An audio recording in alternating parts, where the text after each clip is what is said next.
आप बच्चों को कपड़े मिलते हैं ना अच्छे, तब भी माता पिता की शिकायत करते रहते हो ना, ये नहीं दिया वो नहीं दिया, हर दीपावली में हर होली में नए नए कपड़े चाहिए। बताओ, अभी तो देखते हो अलमारी कपड़ों से भरा पड़ा है और तब कहते हो कि कपड़ा नहीं है। सोचो आप कितने अमीर हो, इस दुनिया में बहुत सारे लोग कितने गरीब हैं। आप इतने अमीर हो कि नए कपड़े लाते हो और वो भी फाड़ देते हो, फाड़ के पहनते हो। ये अमीरी है हमारी। जींस भी फाड़ दोगे। देखो आप देख रहे हो ना जींस फटा है कि नहीं, है ना। मतलब पहले के लोग फटे हुए कपड़े पहनते थे, लोग कहते देखो फटा हुआ गरीब आदमी है, फटा कपड़ा पहनता है। आजकल तो लोग खरीद के लाते हैं और फाड़ देते हैं, हाँ, और शौक से कहते हैं हाँ this is fashion, new fashion. ये क्या फैशन है, फटा कपड़ा पहन रहे। हाँ, तो बेटा याद रखना हमेशा, जो मिला है आपके पास ना उसके लिए धन्यवाद करो। बहुत लोगों को बहुत कुछ नहीं मिला है, आप तो बहुत अमीर हो। आप कहते हो मेरे पास 2 ही कट्ठा जमीन है, बहुत कम है। अरे ये तो देखो कि किसी के पास एक झोपड़ी बनाने का भी जमीन नहीं, उससे तो आप अमीर हो ना। एक सामाजिक कार्यकर्ता है, छोटा सा समाज का कार्य करते हैं, गरीब बच्चों को पढ़ाते हैं। 4-5 बच्चों को पढ़ाना शुरू किया, धीरे धीरे समाज सेवा करने लगे। आज की स्थिति है कि उनके पास 50 से ज्यादा बच्चे हैं और 50 से ज्यादा बच्चों की पढ़ाई लिखाई, खाना पीना, वस्त्र, रहना सब कुछ दे रहे हैं वो, जबकि वो खुद गरीब इंसान है। तो उनसे किसी ने पूछा कि 5 बच्चे को संभालना आपके लिए मुश्किल था, लेकिन 50 बच्चों के खर्च को ऐसे संभाल लेते हो, क्या करते हो, कौन सा नियम अपनाया, कौन सी कृपा होगी भगवान की। वो इंसान क्या कहता है कि मैंने बस एक ही नियम अपनाया, मैं समाज के लिए कार्य करता था, लेकिन जब कभी भी खूब कल्याण, समाज के लिए कार्य करता था, लेकिन जब कभी भी कोई दान दाता मेरे पास आता था दान देने के लिए और आकर कहता था बताओ क्या चाहिए, कोई कमी है तो बताओ, हम दान देने के लिए तैयार हैं। तो वो समाज सेवी कहता है कि मैं शुरू से ही मैंने एक ही नियम को अपनाया कि जो कोई भी मेरे पास आता था दान देने वाला, मैं कहता था भगवान की कृपा से सब कुछ है, कल खाना मिल गया है मेरे बच्चों को, कल खाना मिल गया, मेरा पेट भर गया, पहनने के लिए कपड़े हैं, सब कुछ है, कोई कमी नहीं भगवान ने रखी है। आपको जो इच्छा है वो दे दो, मेरे पास कमी नहीं है, कमी के कारण से मुझे मत दो, सब कुछ है, आपकी श्रद्धा है तो दे दो, नहीं तो मैं मांगने के लिए नहीं हूं, कोई कमी ही नहीं। स्थिति ऐसी हुई कि वो मांगा नहीं मगर उसको मिलते चला गया और आज 5 बच्चे से लेकर 50 बच्चों का भी संस्था चला रहा है।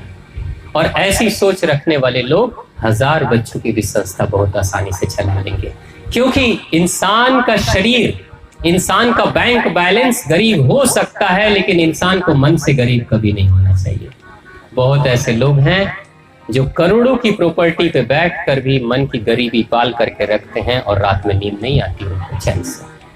वो लोग गरीब हैं, करोड़ों की दौलत पे सो रहे हैं लेकिन फिर भी गरीब हैं। माँ यही कहती है अमीर बनो मेरे बच्चों, माता रानी के बच्चे हो तो अमीर बनो, क्योंकि रानी के बच्चे तो राजकुमार या राजकुमारी ही होंगे, गरीब क्यों बन गए। भगवान के पास कभी आओ, हंसते हुए आओ, मुस्कुराते हुए आओ। जो अंदर से खाली होता है ना वो मुस्कुराता नहीं है।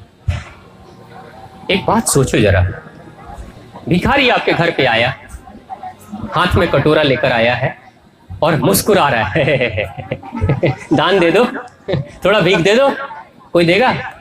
देगा? आप दोगे? अरे हंसता है, मुस्कुराता है, इसको कौन सा भीख चाहिए, पेट तो भरा है इसका, कोई देगा? नहीं, वो तो रोते हुए आएगा, बाहर भिखारियों के झुंड में हंसेगा और अंदर आएगा, हे मैया, हे बहिनी, अरे दे दो कुछ, भूखे मरा हूं। रोज खाता है, कहेगा 4 दिन से भूखा हूं, बोलेगा 1 हफ्ते से भूखा हूं, कुछ नहीं मिल रहा है।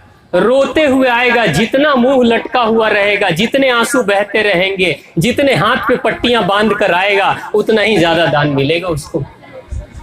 होता है ना, यानी रोने वाले को लोग ज्यादा देते हैं। यही नियम हमने भी अपना लिया है। माँ के पास आएंगे तो रोते हुए आएंगे, तभी तो माँ देगी ना। माँ कहती है मुझे माता रानी कहते हो और कहते हो मैं ही आपकी माँ हूं, और खुद भिखारी बनकर आ गए हो।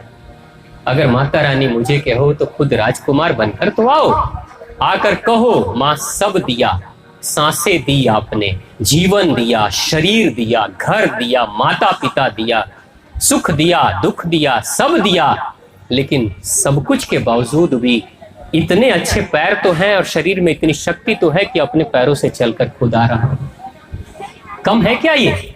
इतना सब कुछ मिलने के बावजूद भी हमेशा कमी के साथ आते हैं। अमीर तन से बने ना बने, बैंक बैलेंस से बने ना बने, मन से तो बन ही सकते हैं ना। आज से ही आपके घर में जितने भी सदस्य हैं, यहां से जब जाना, रोज हर किसी सदस्य की कोई तारीफ करना, अच्छाई ढूंढ के। बड़ा मुश्किल है, बहुत मुश्किल काम है ये, मैं बता रहा हूं, ये आसान नहीं है। अब बताइए, अगर पिताजी और बेटे जी में लड़ाई चल रही है रोज रोज, तो बेटा भी शिकायत पिताजी की कर रहा है, कमी ढूंढ रहा है तभी तो शिकायत कर रहा है, और पिताजी भी कमी ढूंढकर बेटे जी की शिकायत कर रहे हैं। अब कल जब पता चलेगा कि बेटे को पिताजी की तारीफ करनी है तो कुछ अच्छाई ढूंढनी पड़ेगी ना, कि बाबूजी ये अच्छाई है आपके अंदर। यानी आपको क्या करना है, मैं क्या कह रहा हूं, अपने मन, जो आपका मन मक्खी बना हुआ है, मक्खी कहां बैठती है? घाव पे बैठती है। मक्खी कहां बैठती है? सड़े हुए गंदगी पे बैठती है। आप अपने गंदी मक्खी वाले मन को बदल दो और मधुमक्खी बना दो। मधुमक्खी कहां बैठती है? फूलों पे बैठती है, शहद पे बैठती है, पवित्र स्थान पे बैठती है, गंदगी पे नहीं बैठती। मक्खी बनाए हुए मन को बदल के मधुमक्खी बना दो। बुराई ढूंढने वाले मन से अब अच्छाई ढूंढना शुरू कर दो। अच्छाई क्या है? मेरी माँ में क्या अच्छाई है, ये ढूंढो। मेरे पिताजी में क्या अच्छाई है, ये ढूंढो। मेरे भैया में क्या अच्छाई, ये ढूंढो। मेरी दीदी में क्या अच्छाई, ये ढूंढो। मेरे पड़ोसी में क्या अच्छाई, ये ढूंढो। मेरी सास में क्या अच्छाई, ये ढूंढो। मेरी बहू में क्या अच्छाई, ये ढूंढो। होगा?